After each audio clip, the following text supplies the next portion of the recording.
of your head.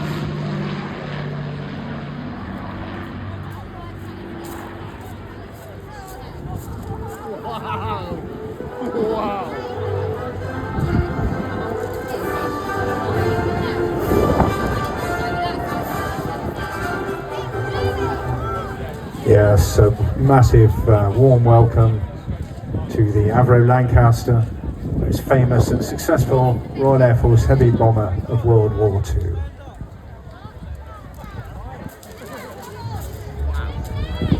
Will never be forgotten.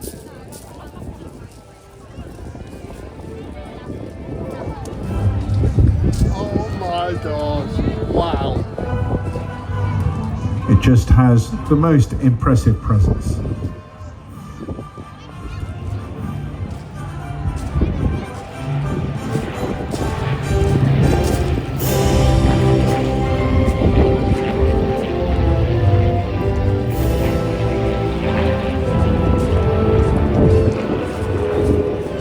And impressive it was, of course, in operational terms. It achieved the impacts that both into the bomb bay and a little later on with the undercarriage down, and an opportunity to see where all the rest of the brave crew who manned the all-important turret and upper middle guns were all based.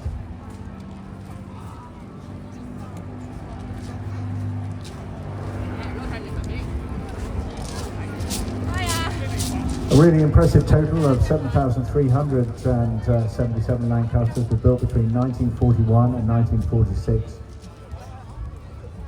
The loss rate was, of course, quite high, over 3,500 lost on operations and another 200 or so on various crashes and training exercises.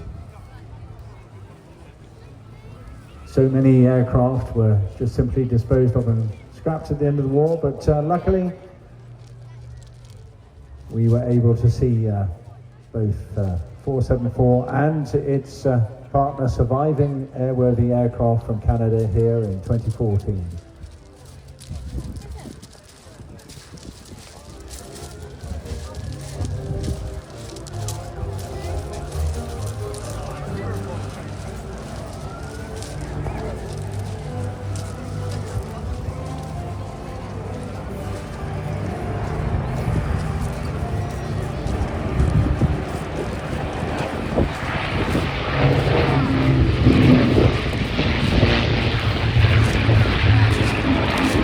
Magnificent sight indeed. This particular aircraft, the A474, was actually built by Vickers Armstrong at Broughton near Hardin 45.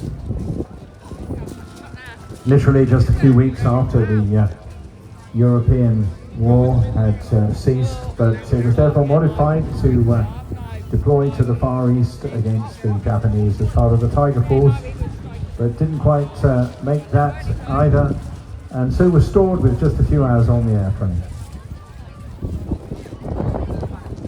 It was later pulled out of storage, however, to be converted to PR1 standard and conduct aerial survey mapping work in both East and South Africa with 82 Squadron, when it then earned its spurs, flying well over 2,000 hours before coming back to the UK.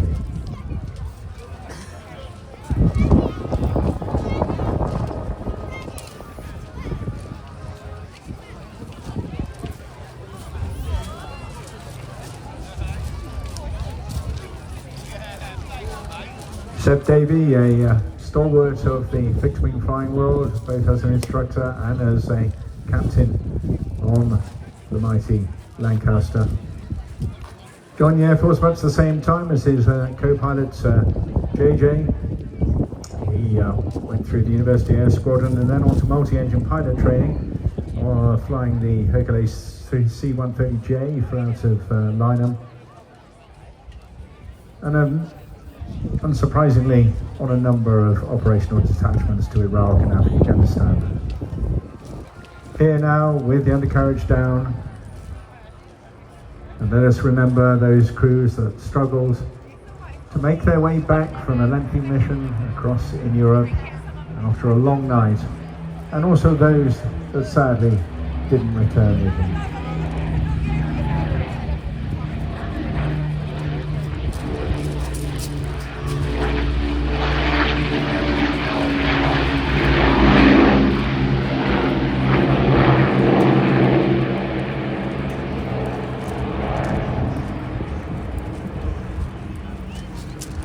All the crews of the aircraft flying with the BBMF all giving up their time at weekends to fly them, and well, they also recognise what an absolute privilege that is, of course.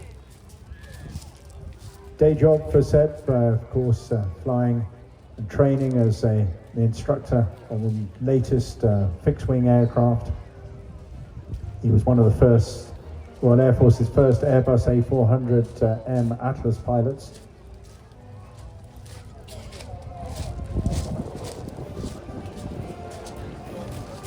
And when not flying this, he cut his spurs flying the Dakota first of all. That Dakota not available at the moment, still under maintenance and refurbishment work. But we hopefully wish them all well, and we'll see the entire flight back in the air next year.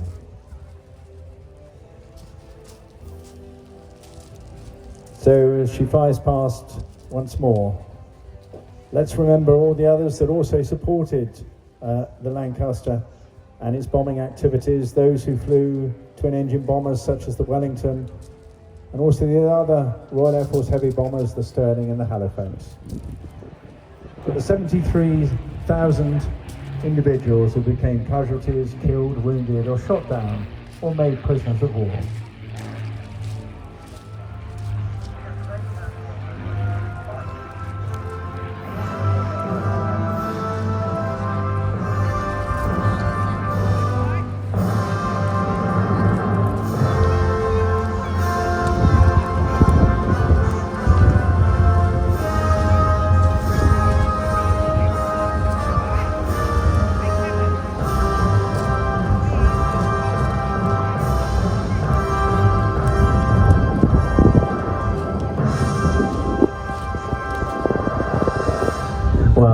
Marvellous way to start the show, and a very poignant one as well, and much more history and also bombing, or history of bombing. 2024 aircraft. Royal Air Force shooter display.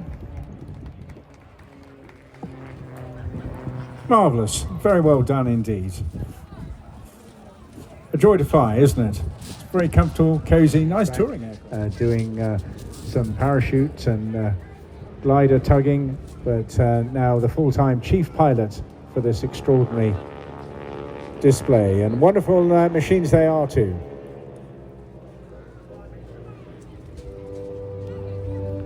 We'll drop into the cockpits and hear him giving his commands, because alongside him, or behind him at the moment, is Brian Corns, and he's got Emma on board the top of his wing, and they will go through the first sequence of a series of formation flights before then just going a little more aerobatic.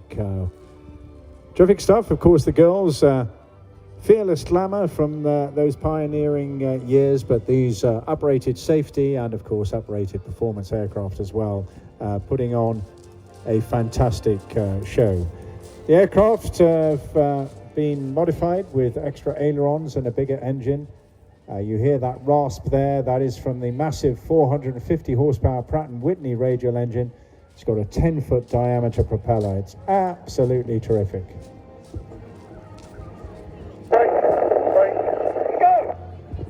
Oh, what a great photo opportunity that is. Terrific stuff. And look at that marvellous split there, right on cue. And of course, all that smoke, not just for aesthetic reasons, but also for safety as well. And you'll be glad to know it's very much like baby oil.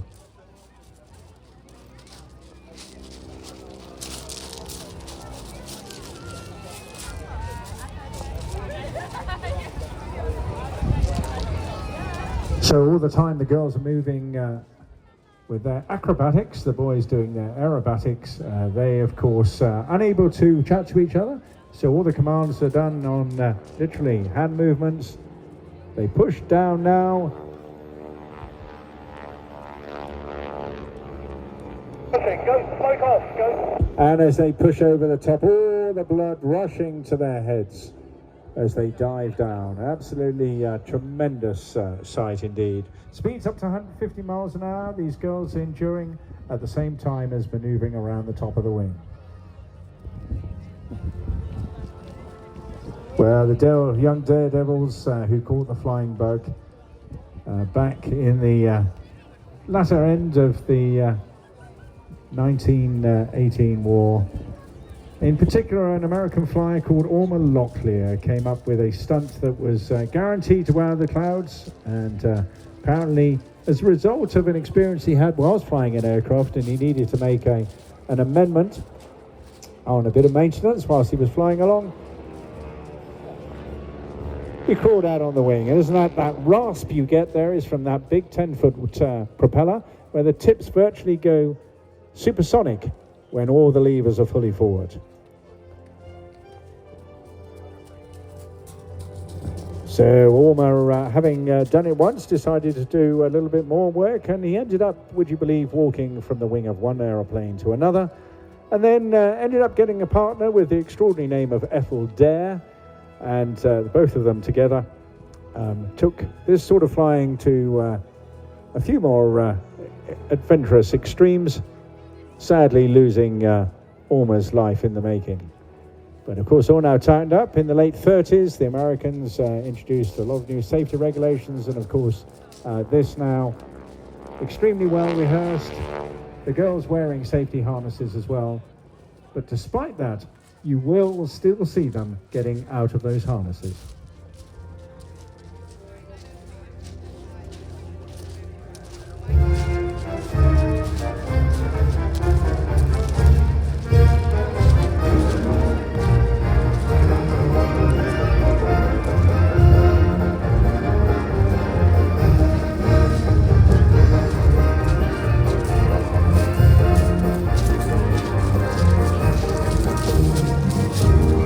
Yeah, now the aircraft, of course, also famous as a training aircraft. They train literally thousands of pilots across in the United States. It is such a strong, rugged airframe, really built for robust use, landing on rough strips to carry the additional load, of course, of somebody on the top of the wing. Now they're about to dive down. Will they go into a roll? Will they go into a loop? Let's see. Smoke coming on now. Just looking magnificent in the... Oh, here we go. Gosh, dying now. Oh.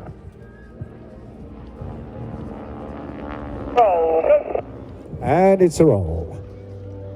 And there you can see the girls, whilst waving, still hanging upside down in the straps. It's very competitive, would you believe, to get a job like this. Kirsten herself was describing how she literally just replied to an advertisement in the local papers up in Gloucestershire, and was amazed how competitive it was. Her background, like so many of the girls doing this, was in circus. She was a trapeze artist, and putting all those skills to good use now in a slightly different genre.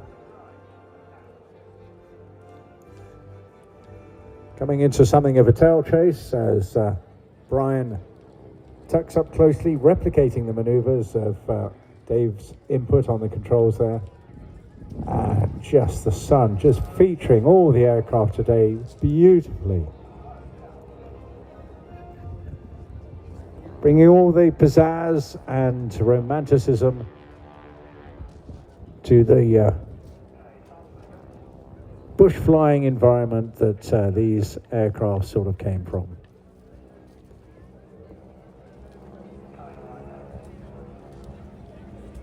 Rasp, isn't it? Outstanding engine. That engine itself was designed back in the 30s. Immensely reliable, but very thirsty engine. And here you now see the girls perched on the leading edge in one of their favorite maneuvers called the Wind Rider. Literally, you can just see them hanging onto the harness. They are detached from the harness.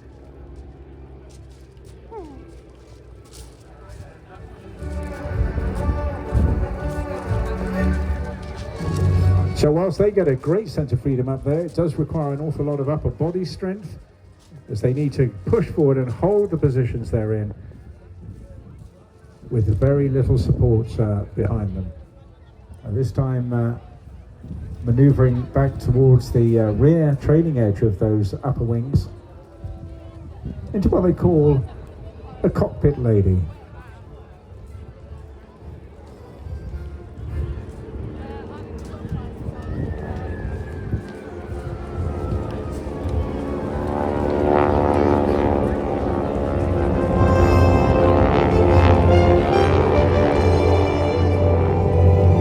And there you go. Come on, you can't resist giving them a wave, can you? They're bobbing up and down out there over the ocean, waving over to you.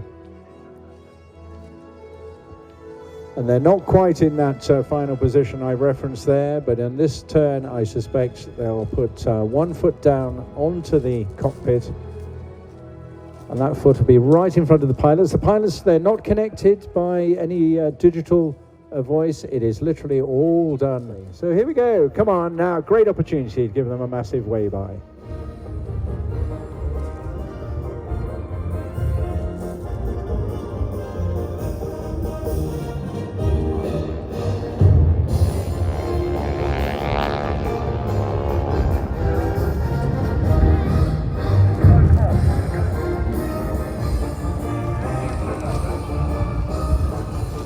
Yes, and there you saw just how perilous they were perched onto the cockpit edge there. Absolutely extraordinary. Of course, the front seat is always left available. Prepare themselves now to leave the display area and fly all the way back up to Gloucestershire. Last chance then to bid your farewell to the extraordinary and the utterly, I think, embracing and enjoyable Aerosuperbatics display, the Wingwalkers.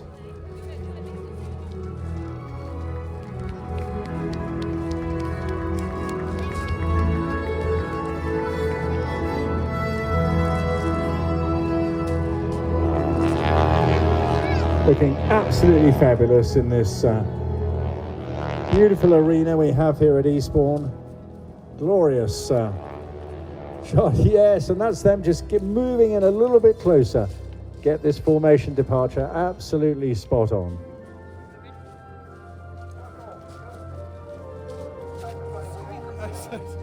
And that is, I hear David signing off now, that is complete.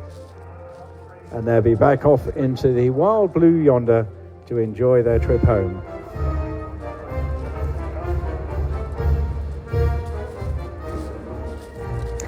Well, it really isn't every day you get to see something. You're really going to enjoy it. It's a thing called an OV-10, otherwise known as the Bronco, an extraordinary machine in the hands of a really passionate individual who set this organisation up back in 2010.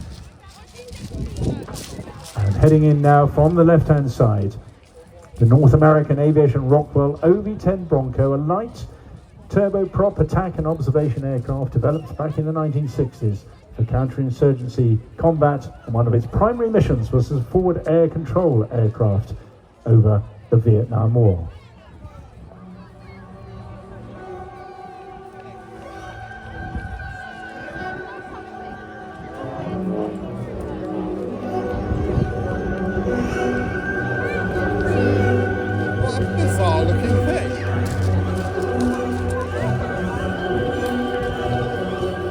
It may look an extraordinary design, but it's an incredibly flexible utility aircraft in so many different ways, as Tony will demonstrate to you very effectively in the next few minutes.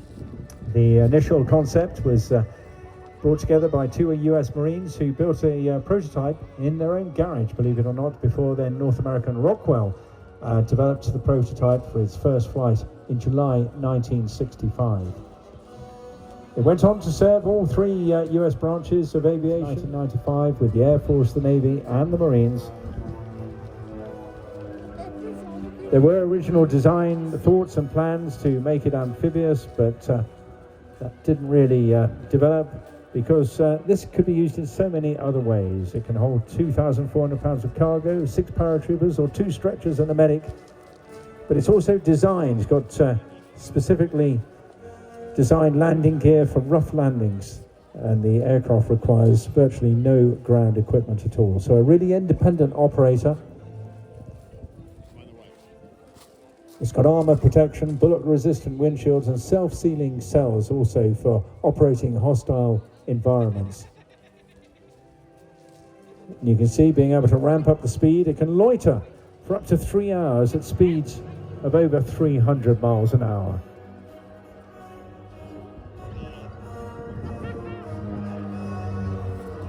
And there, I think Tony demonstrating already the agility of this aircraft.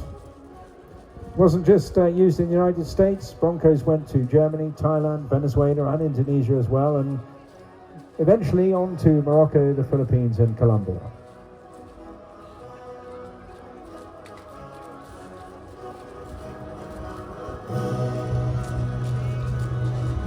This particular aircraft, you'll see perhaps from the markings, was one produced for Germany to use as a target tug. 18 of these were delivered in the late 60s and were equipped with the towing equipment inside the fuselage. And then eventually a clear dome replaced the rear cargo door, and a rear seat was installed in the cargo bay to look backwards out of the dome. Coming through very slowly this time with the gear down, just going back up now. Slow speed handling, absolutely essential of course, and that helps the ability to land in those short, rough strips.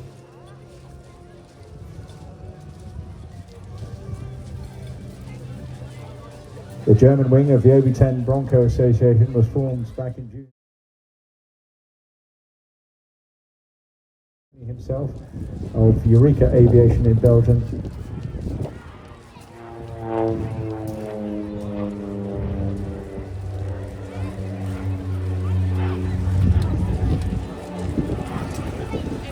This aircraft initially used by the Technische School der Luftwaffe at Fasberg in Germany. And with his and the help of other employees from Lübeck, both his aircraft were successfully prepared and flown to Duxford for full restoration. Showing you some of the strafing work it was able to do, and of course being fitted with a variety of different weaponry, was able to engage the ground troops in a number of different scenarios.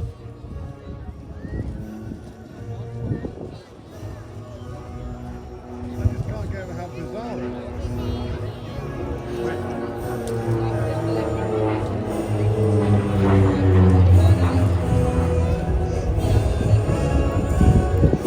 The manoeuvre, not a display manoeuvre, essentially loosed off whatever the weapons or rounds were, then it was necessary to pull up sharply and away from the threats on the ground.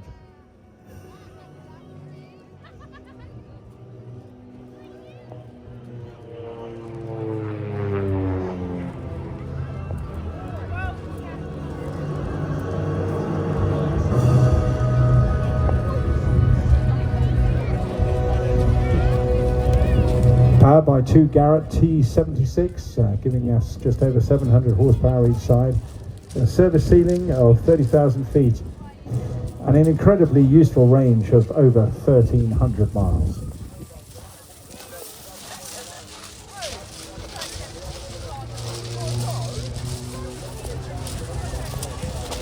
You can hear it bringing the speed up now. All the height, all the pilots use height to add a little bit of energy there. And a massively wonderful topside oblique pass there. Great opportunity for you photographers down there, and for him to get a good look out as to who's watching down there on the beach.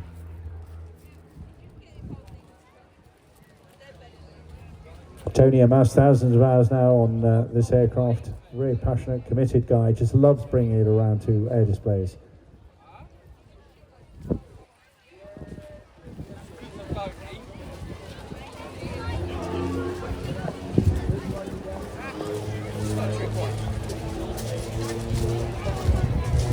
Chance now to see agility in a different way, and this is a fantastic wing waggle. This is the biggest wing waggle I think you'll see at any air display circuit.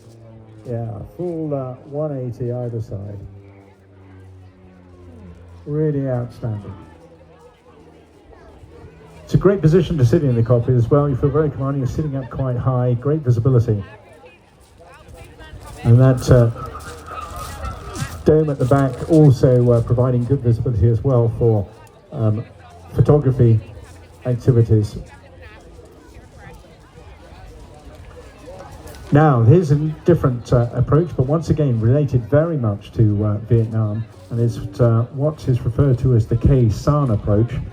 And this is a classic example of not only utilising the amazing stall performance. But here now you see with the undercarriage down a very, very high angle of approach, and that is to avoid ground fire from any troops that were embedded anywhere remotely close to the airstrip. And this is exactly how it would have been done, and is still practiced today by modern air forces, coming in very, very steeply to then land literally within a couple of 100 yards. And what a shame we don't have that platform available. They were launched off aircraft carriers during the course of the war, but most recovered into landing strips. And Tony there departing off to the right-hand side. He'll be heading back, once he's refueled, back to Belgium later on. But he and his team always welcome, and a very, very popular act indeed.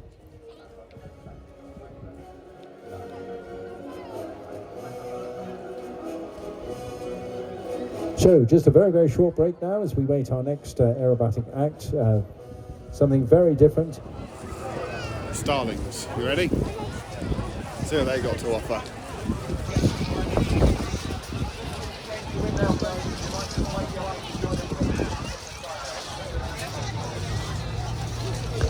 Now, this is pretty exciting. It looks benign at the start, and you see them already spitting out virtually this controlled smoke system they have, which is capable of doing so much more in terms of sky typing or sky writing.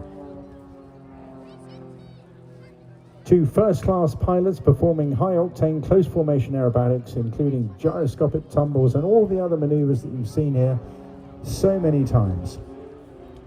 Got a combined aerobatic experience well in excess of 50 years in both the competitive world and air shows, and have flown all over the world as solo acts and as part of other formations as well.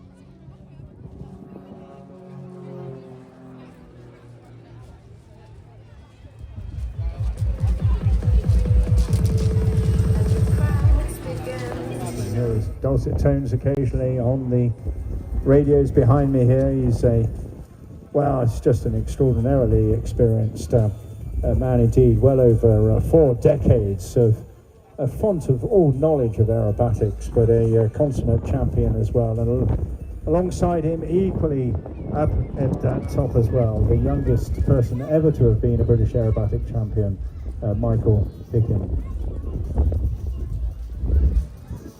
The show will showcase the entire skill and ability of both pilots, both in formation and in opposition maneuvers and opposition aerobatics as well. Using the latest design from Germany, the Extra NG, capable of unlimited aerobatics with roll rates in excess of 420 degrees per second and plus or minus 10 G. It's one of the most modern, purpose-designed and built unlimited aerobatic aircraft in the world. Unlimited meaning, but basically you can do what the aircraft can do and what your body can withstand. And a masterclass here in very tight pairs formation work. These aircraft from the massively successful stable of Walter Extra across in Germany. He himself being the original EA300 former German aerobatic champion back in the late 1980s. The design was tweaked, refined and improved over all those years since, with massive sales across the globe and making one of the most popular aerobatic aircraft running today. It's got an all-carbon fibre frame, state-of-the-art avionics, and a new level of pilot comfort for the aircraft, including, at Tom's request, a heater.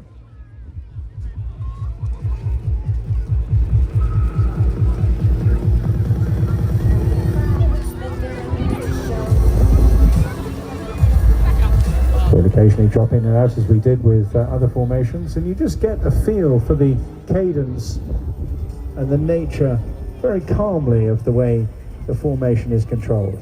For this maneuver, they'll be looking back over the shoulders, not to check their own positions, but of course to ensure that they're on the right fly lane and the wings coincidental with the horizon. .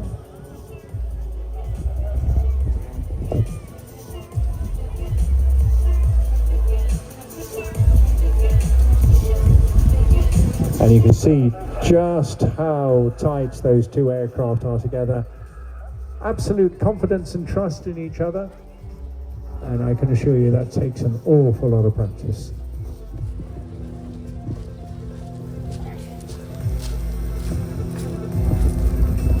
As they pull out of a loop, of course the G comes on. You have to strain. There are no G suppression equipment on board these particular aircraft.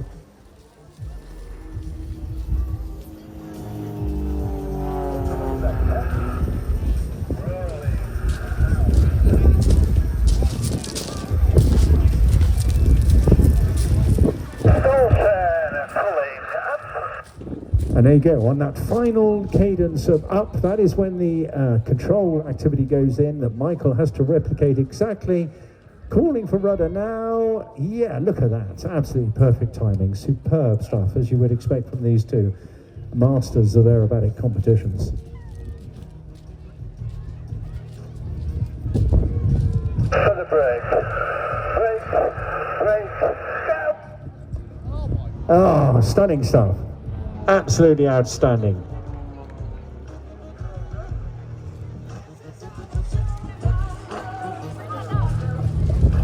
So Tom gained his PPL. He actually was in the army for a while before getting his PPL back in 1983. Flown well over 40 types, well in excess of 7,000 hours, probably a whole lot more since I jotted those notes down. Introduced to aerobatics by Pete Clark. Flying initially a Slingsby Firefly and went on to win various trophies at that. Then he bought him his own Cap 232, which he flew for many years, winning the Icicle Trophy in the same year and was third in the Nationals.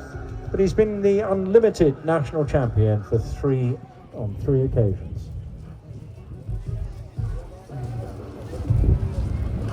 Splitting up now to demonstrate their own individual skills and their abilities in freestyle form.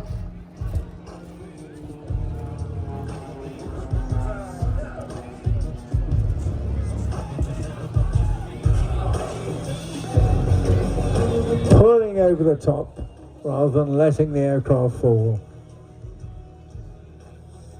Wonderful feeling. Going out now to one of our favourite parts of many teams, but particularly this one.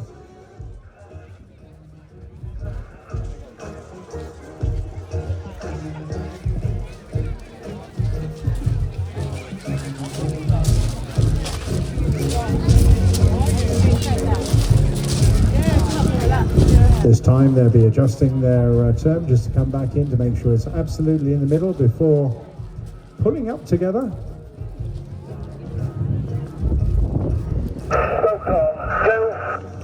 And yes, you've guessed it, it is the Starling's heart.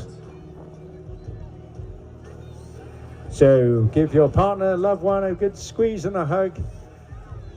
Giving this to all, of course, the volunteers and helpers that have made this such a fantastic weekend as well.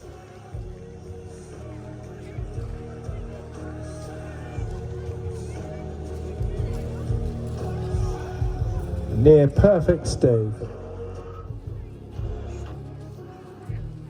Once again, the smoke, all environmentally friendly stuff, not just for aesthetics again, but also for their own safety. Once they put their bursts of smoke on, it helps them identify each individual's position in the sky. As is obvious now, it can be very difficult to pick small aircraft out. Diving in, using the energy from that altitude, converting that into additional speed, and then giving it the extra oomph to go up into high-powered aerobatics like this before he rolls it and hangs onto the propeller in a gyroscope manner before letting it tail slide and then tumble tail over prop, all under control for the recovery. Now, if Tom's the senior end of this partnership, Michael's right at the other. Started flying at a very young age, inspired by his father, winning his first aerobatic competition at the age of just 14. He then went on to become the youngest person ever to be awarded a CAA display authorization for display flying. That means he's able to examine, observe, and then qualify other pilots to do this sort of flying at the age of 23. Part of formation aerobatics teams, but he's equally passionate about vintage aircraft flying.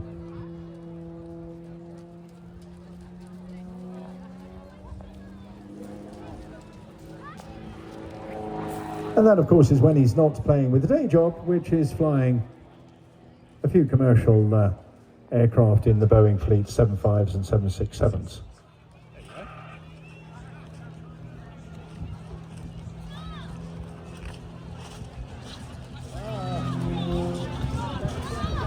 Let's hope he doesn't do this in the Boeing.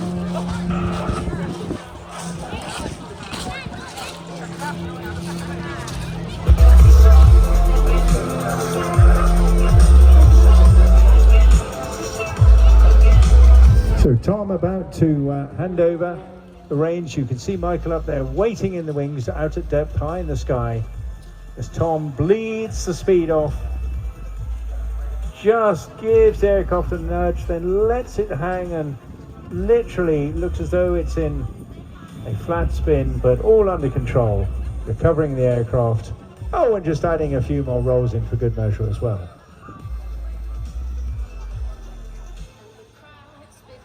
So coming in from high altitude now, once again, using that height, turning it into speed and energy to pull up into another extraordinary set of maneuvers.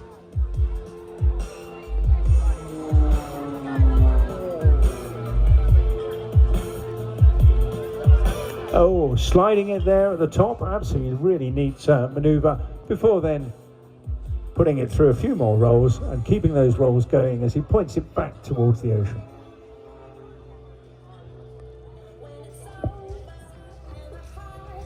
Really agile aircraft. Remember, 420 degrees a second is pretty fast maneuvering.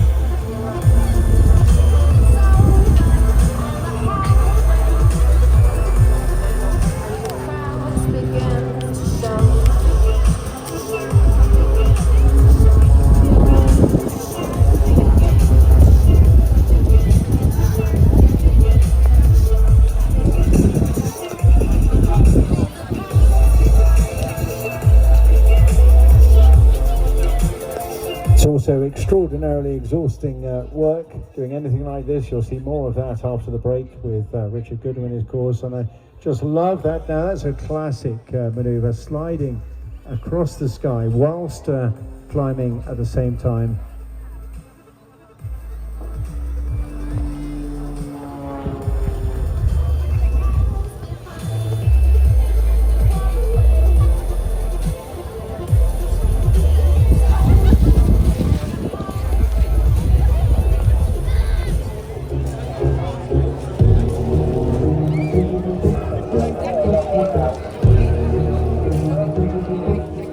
Okay, so I hear them chatting away. It's coming towards the end of another beautiful slide. Isn't that just gorgeous? A lot of cross-controlling there, a lot of experience, and into what looks a simple maneuver, but I can assure you it absolutely isn't. So Michael now looking out for Tom. They're picking up over the left-hand side there and tuck in for their next maneuver, which again is something of a masterclass of pairs formation flying. Very tight, and if you keep a close eye on them, you'll see what Tom is about to do next.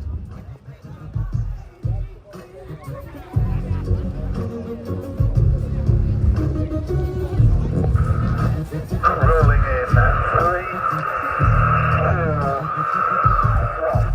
1. And there he goes. Tom is now inverted. He's going to fly all the way along the fly line like that, hanging in his straps, while Michael literally tucks in tight right under the tail of Tom's aircraft. Really, really close, really terrific piece of formation flying.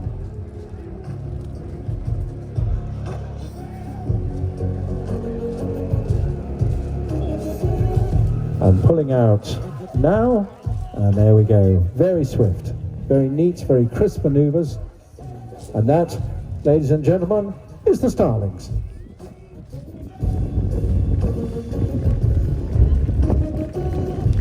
Fabulous, aren't they? Brilliant pair of guys. You could listen to Tom, I can assure you, for hours and hours, as I did just a few weeks ago.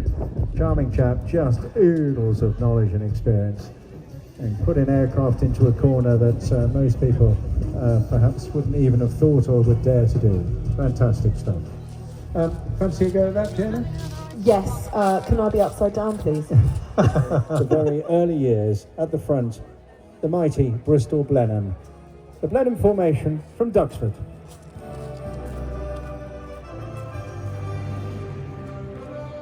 Both the Mark 9 and a Mark 11 Spitfire, unique in both instances. More of that a little later on, but what we're about to see, led by John Romain at the front end of this wonderfully restored and unique Blenheim bomber aircraft. The most populous aircraft that the Air Force fielded in 1939, quickly outmaneuvered and outgunned, however, and taken on, of course, then by the speed, style and elan of the extraordinary and successful Spitfire range of aircraft.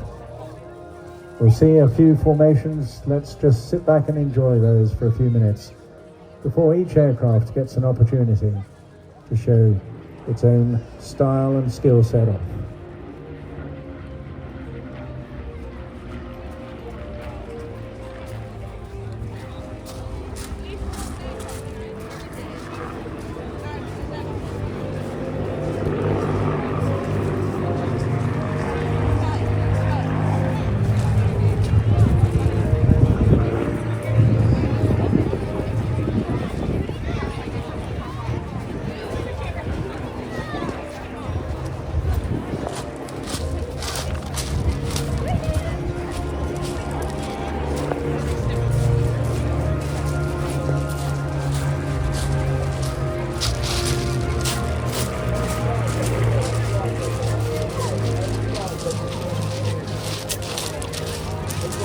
Leading from the front there, the Bristol Blenheim, a British light bomber aircraft designed and built by the Bristol Airplane Company and used extensively in the first years. Initially as was just designated Type 142, a civil airliner, in response to a challenge from Lord Rothermere to produce the fastest commercial aircraft in Europe.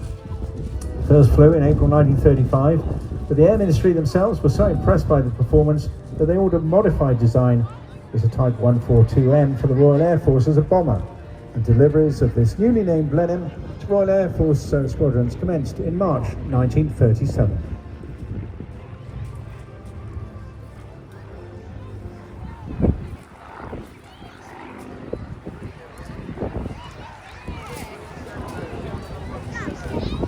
The original name of Bolingbroke didn't last very long. It was respectively changed back to by the Air Ministry. An extraordinary 4,400 of the Blenheims were built, and they went on to be delivered also to the Royal Canadian Air Force, the Finnish Air Force and the Royal Yugoslav Air Force, remaining in service in Finland right up until 1958.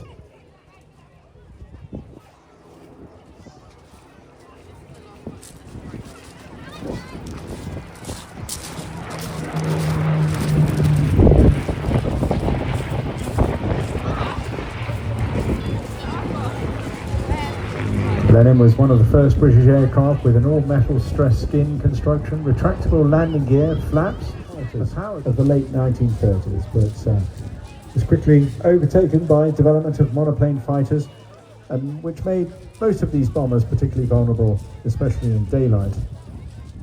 And thus the Blenheim went on to prove more successful as a night fighter.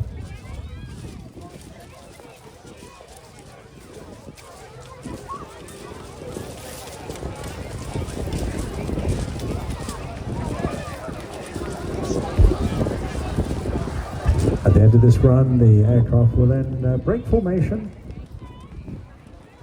get an opportunity to see each of them perform individually. And Blenheim on the brake. Down. And there's John calling the break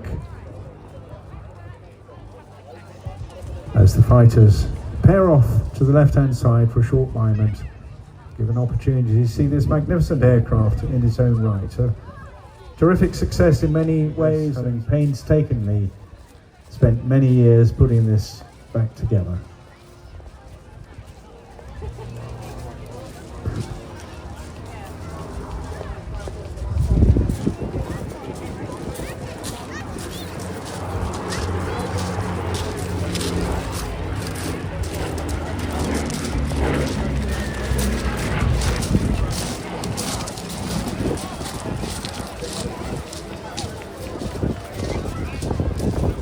Absolutely no.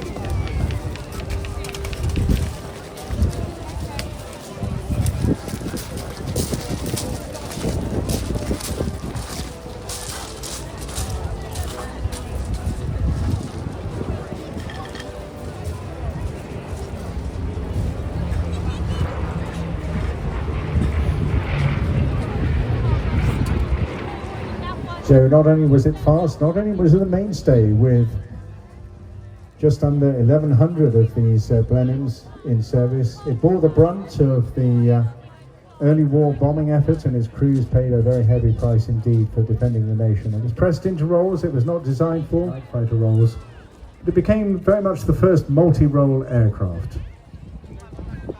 The crews were very much fond of the aircraft, and even Winston Churchill paid homage to their bravery, comparing them to the charge of the Light Brigade.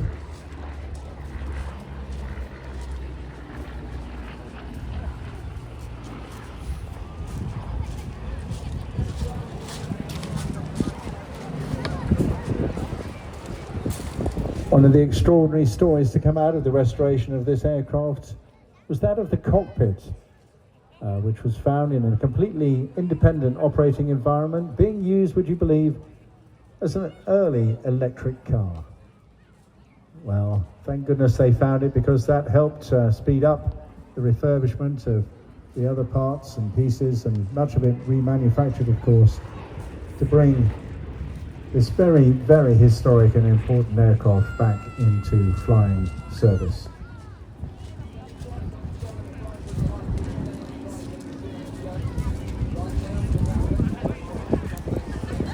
At the outbreak of the war, Blenheims equipped a total of 2 home-based squadrons, as well as 11 overseas squadrons, which you believe in Egypt, Aden, Iraq, India and Singapore. In the course of that time, crews were converting to the improved Blenheim Mark IV, which had just entered operational strength by the outbreak of that conflict.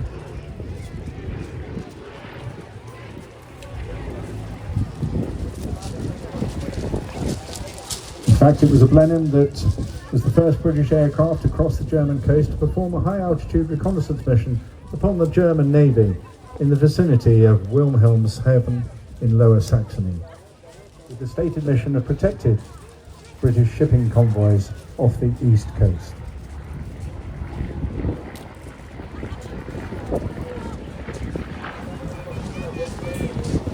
Registered with the light armament early on, just 1.303 Vickers VGO in the turret and 1.303, a Browning machine gun in the port wing, was not enough.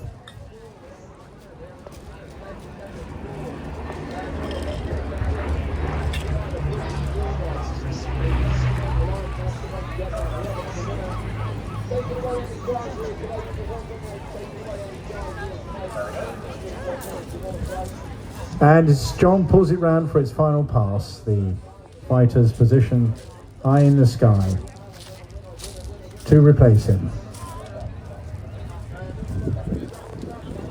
And our congratulations to John and the team back at the Aircraft Restoration Company in Dugsford for not just getting this back together, but maintaining it, hopefully, for many decades to come. The Blenheim.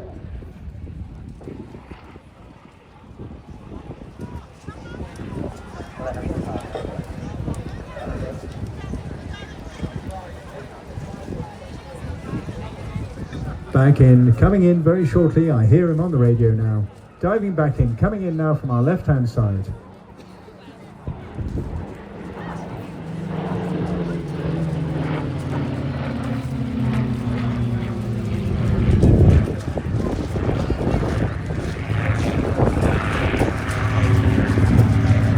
Produced in greater numbers than any other British combat aircraft before or since the world. Well over 20,000 Spitfires were built in 22 different variants. The aircraft remained in production for 12 years. Its maiden flight took place in March 1936, and Mark I Spitfires entered Royal Air Force service with 19th Squadron.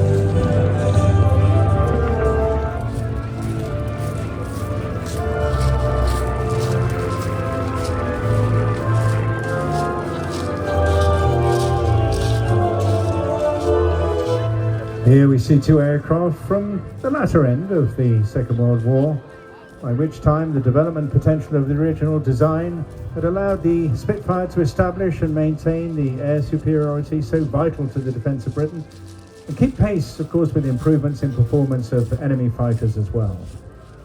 Spitfires fought in every operational theatre of the war and remained in frontline service right up until 1954. And you will recall that just a couple of years after that, the remaining three Mark 19s used for the temperature and humidity monitoring squadron formed the Royal Air Force historic flight leading to the Battle of Britain Memorial Flight. These two aircraft also belonging to the stable of the Aircraft Restoration Company, however, where so many Spitfires have been produced and maintained by John Remain's terrific outfit. Pulling up there you see the Mark 11 leading the Mark 9. They've in their D-Day livery. By the end of the war, the Spitfire carried an engine producing more than twice the power of the original. Its maximum takeoff weight and rate of climb had more than doubled. Its firepower had increased by a factor of 5, and its maximum speed had been increased by a third. All essentially in the same airframe.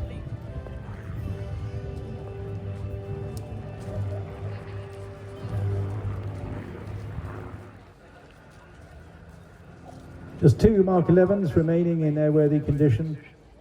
The design initially to perform high altitude, long distance photographic operations.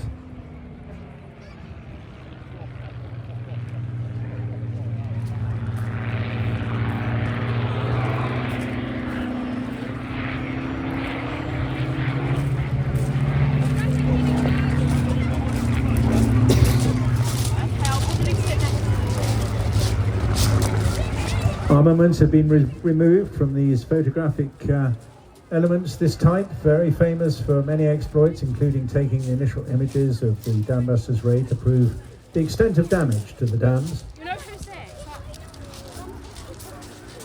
Extra fuel tanks were added to increase the range. And in a sense, therefore, the only defence that the 11 had was height and speed.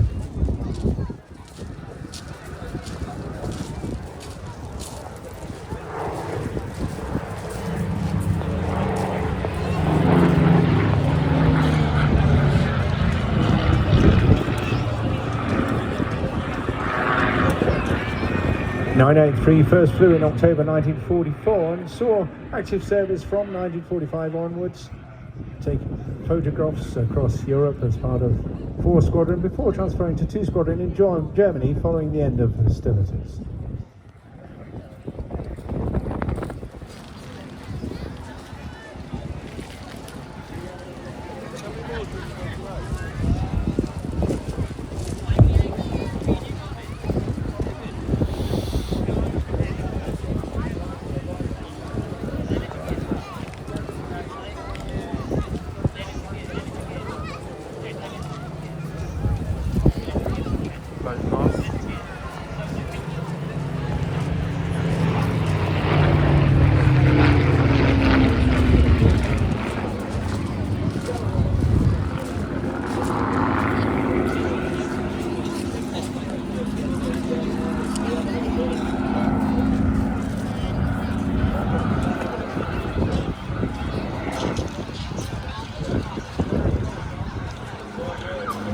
flying alongside John in the Mark 11, the Mark 9. Came out of the Castle Bromwich production line as a single-seater initially, as an LF9. Delivered to Merville in northern France following a bit of spare time, and then immediately pressed into service with 33 Squadron, part of the 2nd Tactical Air Force.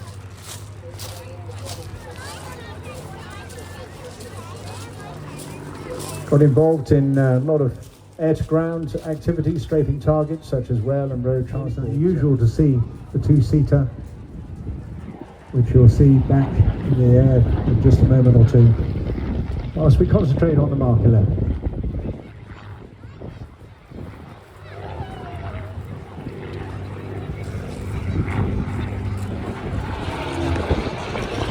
They all have fascinating histories. This one was actually gifted to the American Air Attaché at the time, Livingston Satterthwaite, for personal transport use. Still wearing its photo recce blue colour of civilian air races, and broke the national 100-kilometre closed circuit record, recording an average speed of 313 miles an hour.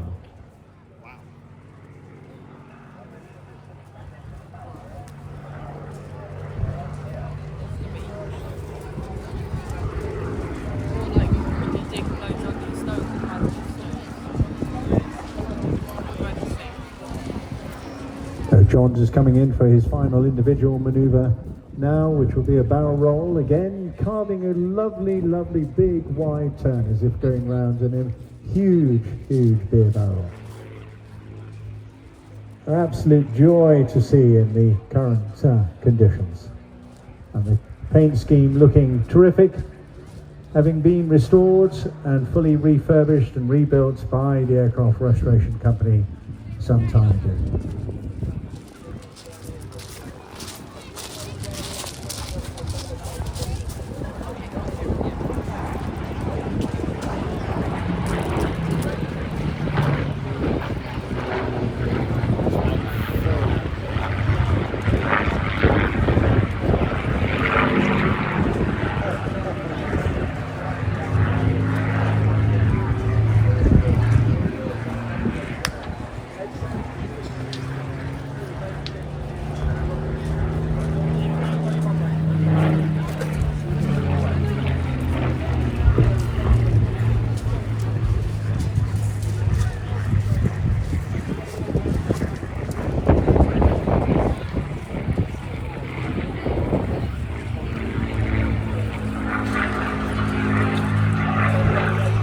Again, having gone through a full rebuild, back to flying condition through the Aircraft Restoration Company once again.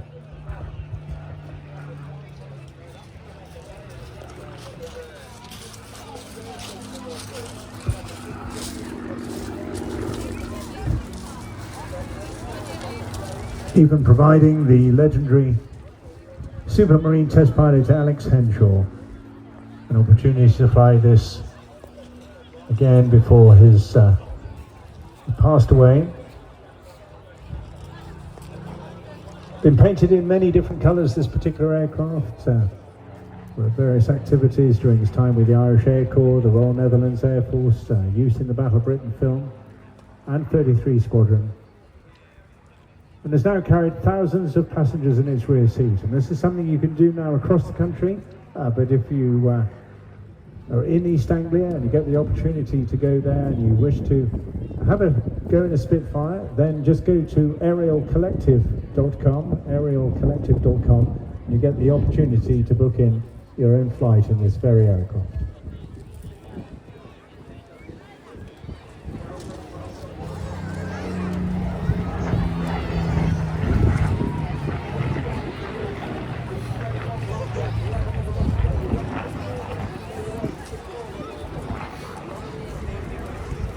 Good Captain Peter Russell, Johnny Walker.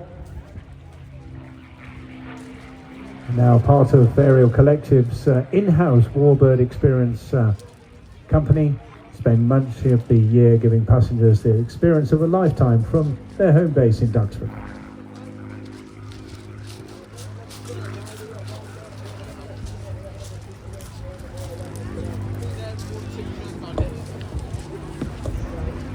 And there, off into the wild blue yonder.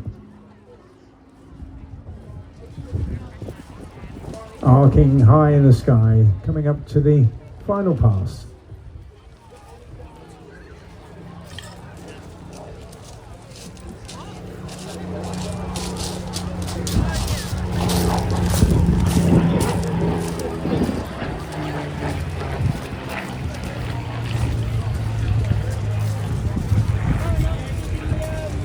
And that, ladies and gentlemen, is the end of the first half of today's flying display. We now take about a 45-minute tea break.